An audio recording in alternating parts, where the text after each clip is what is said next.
Hello everyone, welcome to our channel ஷா fashion designer. இன்றைக்கி நம்ம சேனலில் நம்ம என்ன பார்க்க போகிறோம்னா, பேக் நெக் ப்ளவுஸ் எப்படி இந்த டிசைன் கட் பண்ணுறதுன்னு பார்க்க போகிறோம். அதுக்கு முன்னாடி this video is sponsored by மோட். இது வந்து மொபைலில் நீங்கள் டவுன்லோட் பண்ணிக்கலாம். ப்ளே ஸ்டோரில் அவைலபிளாக இருக்குது. எல்லா க்ராசரி ஐட்டம்ஸ் மாதிரி உங்களுக்கு நமக்கு தேவையான எல்லா ஐட்டம்ஸும் இதில் கிடைக்கும். ரொம்ப சீப் அண்ட் பெஸ்ட்டான அமௌண்ட்டில் இருக்குது. செக் பண்ணி பாருங்கள். லிங்க்கு டிஸ்கிரிப்ஷனில் கொடுத்துருக்கேன், விசிட் பண்ணி பாருங்கள். எப்படி கட் பண்ணலான்னு பார்க்கலாம். ப்ளவுஸில் வந்து பேக் நெக் வந்து இந்த மாதிரி நீங்கள் மாடல் கட் பண்ணி போடும்போது ரொம்ப சூப்பராக இருக்கும், ரொம்ப யூனிக்காக இருக்கும். இந்த மெத்தட் வந்து பார்க்கும்போது ரொம்ப டஃப்பாக இருக்க மாதிரி இருக்கும் இந்த மாடல். ஆனால் ஸ்டிச் பண்ணுறது வந்து ரொம்ப ஈஸி. கரெக்டான மெஷர்மெண்ட் வந்து நீங்கள் கால்குலேட் பண்ணி போடும்போது ரொம்ப ஈஸியாக இருக்கும். வாங்க எப்படி மெஷர்மெண்ட் பண்ணலாம் நான் சொல்கிறேன். கழுத்தோட அகலம் வந்து 4 இன்ச்சஸ் மார்க் பண்ணிக்கோங்க. நெக்ஸ்ட்டு ஷோல்டரோட அகலம் வந்து 2.5 இன்ச்சஸ் மார்க் பண்ணிக்கோங்க. டோட்டல் வந்து 6.5 இன்ச்சஸ் வரும். 4 இன்ச்சஸ் மார்க் பண்ணிவிட்டு அதுலேருந்து கீழே இறக்க வந்து 3.5 இன்ச்சஸ் மார்க் பண்ணிக்கோங்க. இதை வந்து ஒரு கர்வ் மாதிரி நீங்கள் கொடுக்கணும். 1.5 இன்ச்சஸ் நீங்கள் மார்க் பண்ணி அந்த கர்வ் கொடுக்கும்போது கர்வ் வந்து ரொம்ப சூப்பராக வரும். 3.5 நம்ம கொடுக்கும்போது அந்த ஷோல்டர் வந்து கொஞ்சம் ஏறி இருக்கும். நீங்கள் பிக்சரில் பார்க்கும்போது தெரியும், அந்த மாதிரி உங்களுக்கு வந்து வரும்.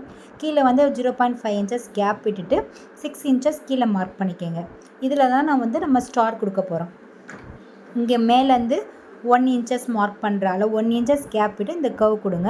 அங்கேருந்து அந்த கார்னரில் வந்து 1 இன்ச்சஸ் மார்க் பண்ணிக்கோங்க. அப்போ தான் கர்வ் வந்து உங்களுக்கு ரொம்ப சூப்பராக வரும். அந்த 1 இன்ச்சஸ் அகலம், கார்னர் வந்து 1 இன்ச்சஸ் இருக்கும். அதுக்கடுத்து செகண்ட் கர்வ் வந்து 1.25 இன்ச்சஸ் வந்து அகலம் இருக்கணும். மேலே 1 இன்ச்சு, கீழே வந்து 1.2 இன்ச்சஸ் அந்த மாதிரி அகலம் கொடுத்து கர்வ் கொடுத்துக்கோங்க. நெக்ஸ்ட்டு கர்வ் வந்து அதே மாதிரி 1.2 இன்ச்சஸ் கர்வ் இருக்கணும். இந்த 2 கர்வ் வந்து எவ்வளோ நீங்கள் அகலம் இருக்கணும்னா 3 இன்ச்சஸ், மேலேருந்து ஒரு 3 இன்ச்சஸ், கீழேருந்து ஒரு 3 இன்ச்சஸ். ஸோ 2 கர்வ் வந்து 6 இன்ச்சஸ் நமக்கு கிடச்சிரும். இந்த மாதிரி கர்வாக கொடுத்துக்கோங்க. அந்த கர்வோட கார்னர் வந்து மேலே எப்படி 1 இன்ச்சஸ் கொடுத்தோமோ அதே மாதிரி கீழேயும் 1 இன்ச்சஸ் கொடுக்கணும். அதுக்கப்புறம் நெக்ஸ்ட்டு கர்வ் வந்து அந்த எண்டிங்கில் வந்து நீங்கள் முடிச்சுக்கோங்க கர்வ்.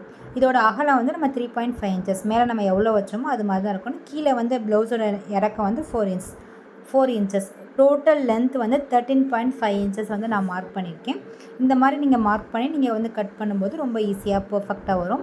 ஷோல்டரோட அகலம் வந்து 2.5 இன்ச்சஸ் மார்க் பண்ணியிருக்கேன். நெக்ஸ்ட்டு வந்து ஆம்ஹோலோட இறக்கம் வந்து 6 இன்ச்சஸ் மார்க் பண்ணியிருக்கேன். அது மாதிரி நீங்கள் 6 இன்ச்சஸ் மார்க் பண்ணிக்கோங்க. அப்புறம் செஸ்ட்டு உங்களுக்கு எவ்வளோ அகலம் வேணுமோ அதுக்கேற்ற மாதிரி நீங்கள் மார்க் பண்ணிக்கோங்க. ஒரு 12 இன்ச்சஸ் மார்க் பண்ணிக்க, கீழே வந்து 11 இன்ச்சஸ் மார்க் பண்ணிக்கோங்க. ஆம்ஹோலில் வந்து நம்ம வந்து கர்வ் கொடுப்போம். அது வந்து 1.5 இன்ச்சஸ் வந்து கர்வுக்கு வந்து நீங்கள் மார்க் பண்ணிவிட்டு நீங்கள் கர்வ் கொடுத்துக்கோங்க. உள் கர்வ் நீங்கள் கொடுக்கும்போது வந்து 1 இன்ச்சஸ் மார்க் பண்ணிக்கோங்க. நம்ம பேக் நெக் வந்து நம்ம ஆம்ஹோல் கொடுக்கும்போது 1.5 இன்ச்சஸ் இது மாதிரி நீங்கள் மார்க் பண்ணிவிட்டு அதை வந்து கர்வாக நீங்கள் அழகாக மார்க் பண்ணிக்கோங்க. மார்க் பண்ணி கர்வ் கொடுத்து கட் பண்ணிக்கோங்க. ஃப்ரண்ட் நெக்கு வந்து நீங்கள் ஆம்ஹோல் கொடுக்கும்போது 1 இன்ச்சஸ் மார்க் பண்ணி நீங்கள் கர்வ் கொடுத்துக்கோங்க. அவ்வளோதான் மெஷர்மெண்ட்டு. இது வந்து ரொம்ப ஈஸியாக இருக்கும். நான் சொன்ன மாதிரி மேலே பாருங்கள், ஷோல்டர் வந்து 2.5 இன்ச்சஸ் கொடுத்துருக்கேன், அகலம் வந்து 4 இன்ச்சஸ் கொடுத்துருக்கேன். இதே மாதிரி மெஷர்மெண்ட்டு மார்க் பண்ணிவிட்டு இதே மாதிரி நீங்கள் அந்தந்த பாயிண்டில் வந்து கரெக்டாக மெஷர்மெண்ட் மார்க் பண்ணி நீங்கள் வந்து ட்ராப் பண்ணி கட் பண்ணும்போது உங்களுக்கு பர்ஃபெக்டாக அந்த ஸ்டார் நெக் வந்து உங்களுக்கு கிடைக்கும். ட்ரை பண்ணி பார்த்துட்டு உங்களோட ஃபீட்பேக்கை கமெண்ட் செக்ஷனில் கமெண்ட் பண்ணுங்கள். என்னோடய சேனலை சப்ஸ்கிரைப் பண்ணாதவங்க சப்ஸ்கிரைப் பண்ணிக்கோங்க. இந்த வீடியோ உங்களுக்கு பிடிச்சிருந்தா உங்கள் ஃப்ரெண்ட்ஸ் அண்ட் ஃபேமிலிக்கு ஷேர் பண்ணுங்கள். இந்த மாதிரி ப்ளவுஸ் பேக் நெக் வந்து உங்களுக்கு நிறையா மாடல்ஸ் வேணும்னா கமெண்ட் செக்ஷனில் கமெண்ட் பண்ணுங்கள். நான் நிறையா மாடல் வீடியோஸ் வந்து அப்லோட் பண்ணுறேன். தேங்க்ஸ் ஃபார் வாட்சிங்.